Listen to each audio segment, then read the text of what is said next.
Awe nani? Somo la Injili takatifu ilivyoandikwa na Yohane.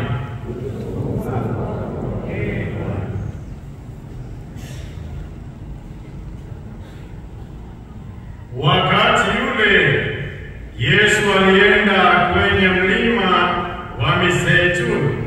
Asubuhi yake alikwenda tena hekaluni. Watu wote wakamjongea, naye akaketi akawafundisha. Basi waandishi na Mafarisayo wakamletea mwanamke aliyefumaniwa katika uzinzi. Wakamweka katikati, wakamwambia, Mwalimu, mwanamke huyu amefumaniwa katika uzinzi. Musa alituamuru katika sheria kuwapiga mawe wanawake wa namna hii. Naye katika sheria wewe wasemaje? Walisema hivi wamjaribu ili wapate neno la kumshtaki. Lakini Yesu akainama, akaandika udongoni kwa kidole.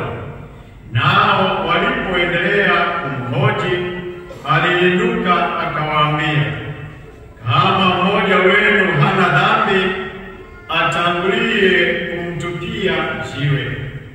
Akainama tena, akaandika udongoni kwa kidole.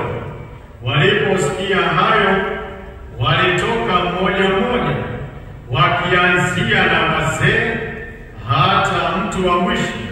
Akabaki Yesu peke yake na yule mwanamke akisimama katikati.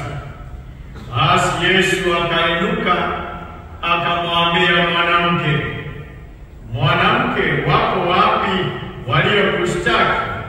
Hakuna aliyekuhukumu? Naye akajibu, hakuna Bwana. Yesu akamwambia, wala mimi sikuhukumu. Nenda zako, lakini toka sasa usitende